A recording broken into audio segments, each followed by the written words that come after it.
Hey there people, what's going on? Ryan Wyatt for High Point Music, and today I thought we'd mix it up a bit. We've been doing a lot of acoustic lessons recently. Sometimes you just want to kick the electric on and play nice and loud.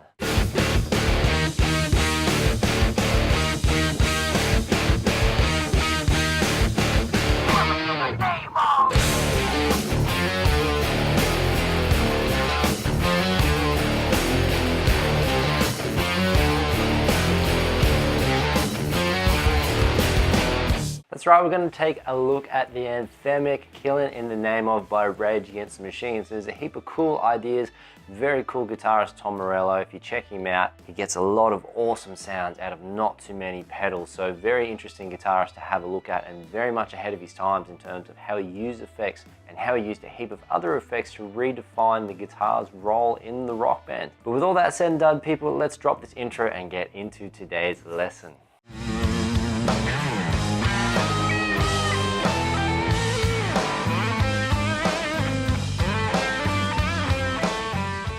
Okay, so before we get started today, I want to point out that this tune is in drop D. So we've got alternate tuning there.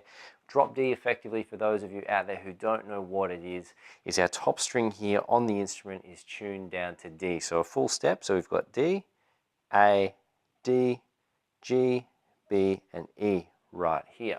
So with that out of the way and you're all tuned up, ready to go, let's break down the first part. So we've got this voicing here to start with, so 2, 3, 4, 2, 3, 4, 2, 3, 4, 2, 3, 4. Alright, so what we've got going on there is a basic D sus voicing. So we've got our first finger in on the second fret on the G string like that. And then we've got our third finger in on the third fret on the B string. And quite simply, because we've got the open D in the bass there, I've got my distorted tone on, I've got a slight bit of flanger on just for the intro to give it that atmosphere that you can hear in the recording. And quite simply, we're just hitting through that chord just like that 4 times. 2, 3, 4. Alright, but with all the effects off people, this is what we've got the sound of. So 2, 3, 4, 2, 3, 4. So nothing too crazy there. Let's move on to the next bit. Cool, so after we've had probably the coolest use of cowbell in a contemporary song, the next part we've got to break down.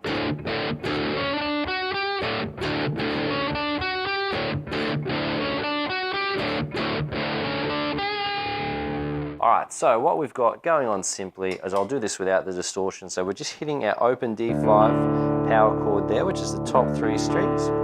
So we're going 1, 2, 3, just like that. And in between each strum, we're actually cutting off the sound and muting it with our fingers, either in our left hand or in our right hand. So I'll do it with the left hand, 1, 2, 3. Or you could go right, like that, just using your palm on the strings like that. So 1, 2, 3. And then we come to the 11th fret on the D string and go 1, 2, between the 11th and the 12th. And then we drop down a string to the G and do the same thing. So nice and slow, we go 1, 2, 3. 1, 2, 3. Just repeats again. 1, 2.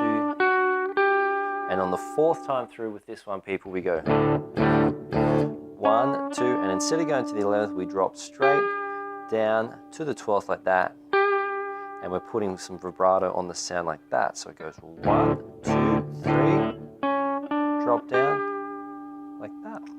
All right, let's put that all together, people. So 1, 2, 3, 1, 2, 3, 1, 2, 3, and the last one, just like that.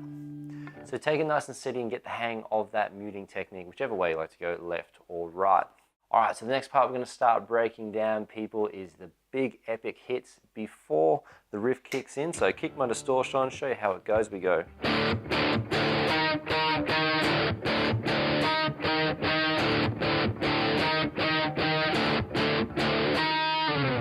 So So I like to use the octave here just to give that interval a bit more pop. It's a minor second up the octave or a flat 9. So using the octaves just helps it stand out a little bit more. So breaking down what we've got in a clean tone, people, so we go 1, 2, 3 with our open D5 chord again. So nothing crazy there. So 1, 2, 3. And then coming down to make this octave, we've got our first finger on the E flat there, on the 6th fret, on the A string, and then up the octave like that. And what I'm doing, people, as you can see on the other camera there, is I'm laying my first finger flat and blocking off that D string like this, okay? And then I've got my third finger coming in there. So when I strum, we're getting that percussive effect there. So we go. So putting that together, we go 1, 2, 3, 1, 2, 3, 1, 2, 3, 1, 2, 3, 1, 2, 3, 1, 2, 3. So do that 3 times on the 4th. We go 1, 2, 3, hit the octave and slide down. So let's run through that again, people. We go 1, 2, 3, 1, 2, 3, 1, 2, 3, 1, 2, 3, 1, 2, 3, 1, 2, 3. Last time here. And we'll do that once more, slow it down for you guys. So first time, 1, 2, 3, 1, 2, 3, 1, 2, 3, 1, 2, 3, 1, 2, 3, 1, 2, 3, 1, 2, 3. Just quickly before we move on to the next part with this one, people, I did a video on the channel which is looking at a percussive technique used by John Frusciante, which goes into detail about that technique. So if you want to learn more about one, there's some really great ideas and knowledge. There's even a free backing track in there to practice your ideas and exercises with. So I'll drop the link in the video or in the description below so you can check that one out and practice it up. All right, people, moving on to the next bit. So after that, we go.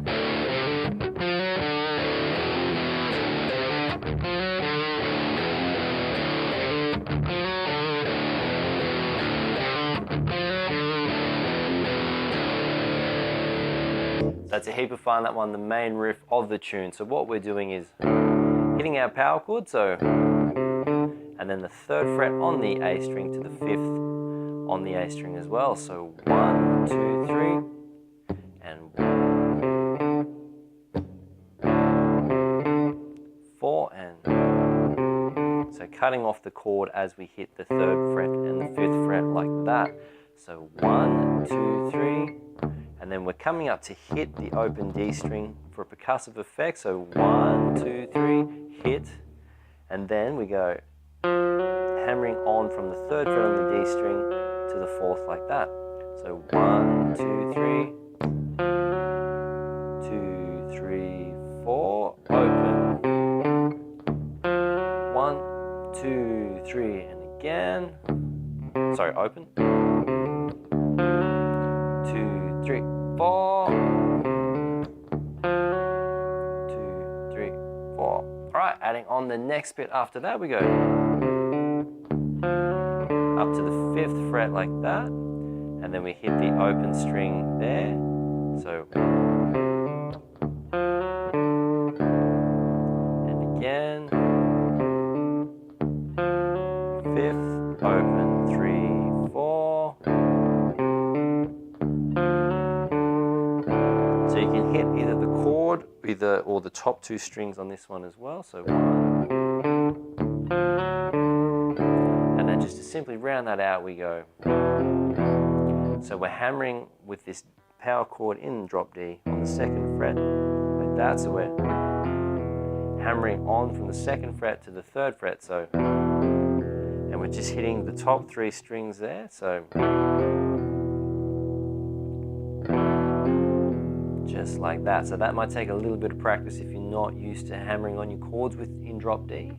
So 3, 5, open,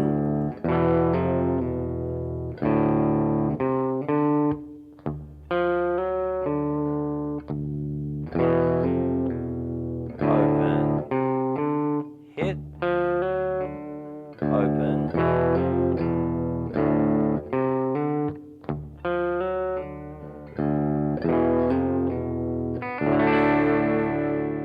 So there you have it with that part. Just go nice and steady with that one, get to know the parts and the order of the notes, and then before you know it, you'll be moving through that. And once you're very familiar with that and very comfortable with that, that's going to serve as a platform for the next part we're going to look at. So kicking the distortion on, we've got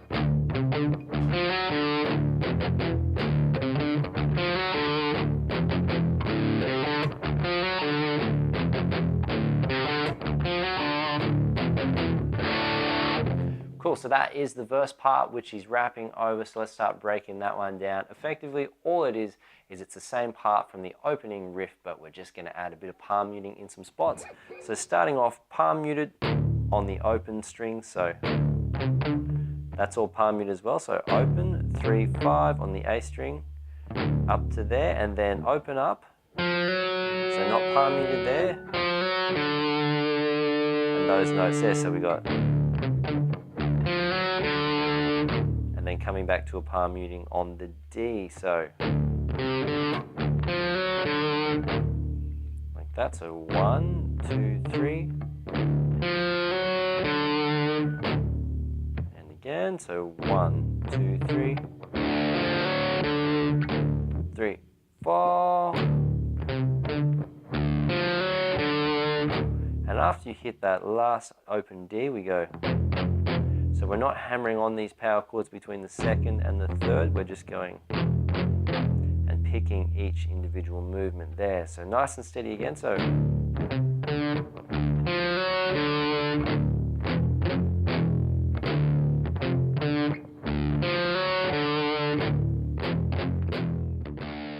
alright, so after we've got that bit working really nicely, then we're on to the next riff in the tune, which is this one here.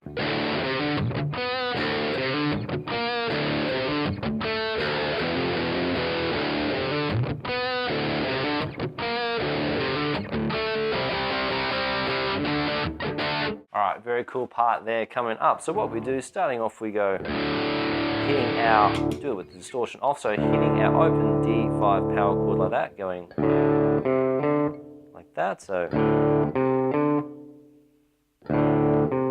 on the 3rd fret on the A string, 5th on the A string as well, so 1, 2, 3, and a little percussive hit there I like to throw in, so coming all the way up to the 9th fret on the D string, just like that. So 1, 2, 3, 4. 1, 2, 3, 4. 2, 3, 4. So quite simply with this one, we're just descending the top note on our fretboard down a semitone each time. So the bass stays the same. We go. So open D5, 3, 5. Percussive hit to the 9th, open D5, 3, 5, hit to the 8th, open D5, 3, 5, hit to the 7th, like that, so 1, 2,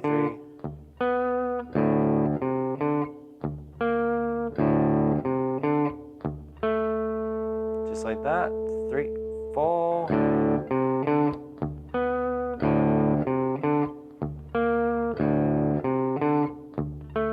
1, 2, 3, and again, so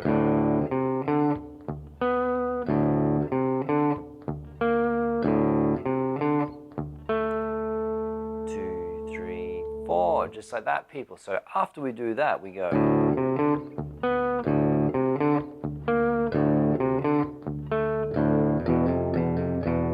Okay, just like that. So hit the open D5 like that.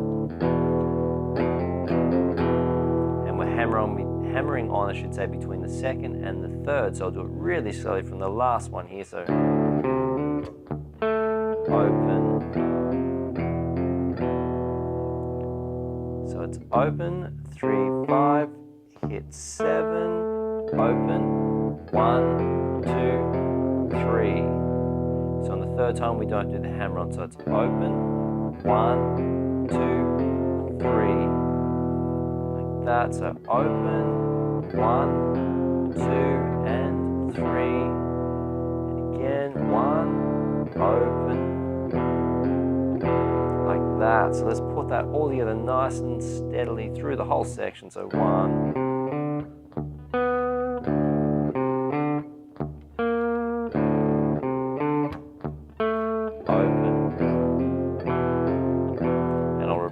again.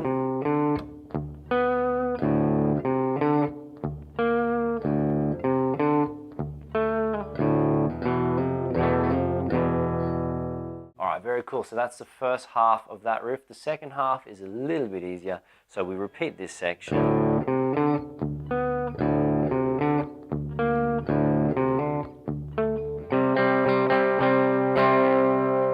So 1, 2, 3, 4, 5, 6. Alright, so let's put the whole riff together now.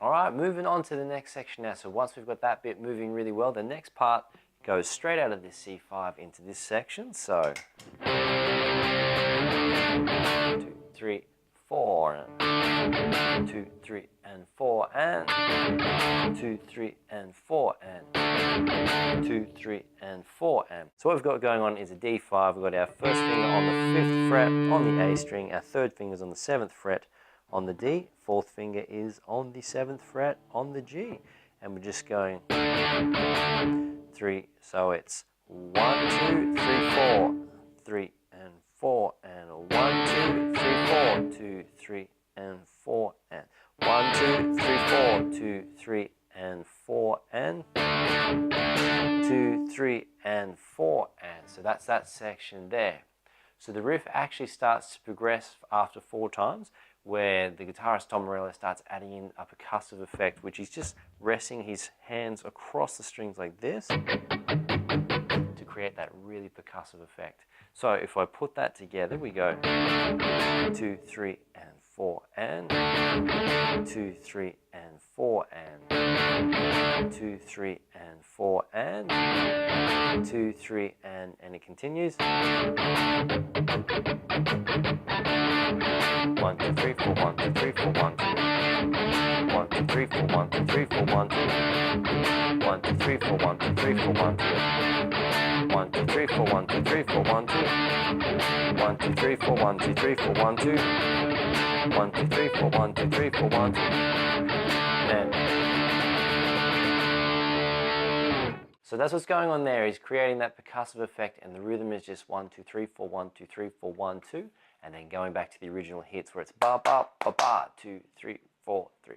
Alright, so that brings us to an end of the first part of our Killing in the Name of tutorial. So practice those parts up, people. There's a fair bit of information to get your heads around, but once you get a handle on most of the stuff we've covered in today's lesson, this stuff repeats, and we're just going to finish it off with a short part 2 coming up very soon on the channel. If you appreciate the value of the content in these tutorials, smash those like, subscribe, and share buttons if you have not already. If you'd like to support us in pumping out the content that we are, you can flick us a donation via the PayPal donate function, either in the description below or on our website. If you'd like to get my help personally with any challenges that you're facing on the instrument, the best way to do that is to book a tailored 8-week video program.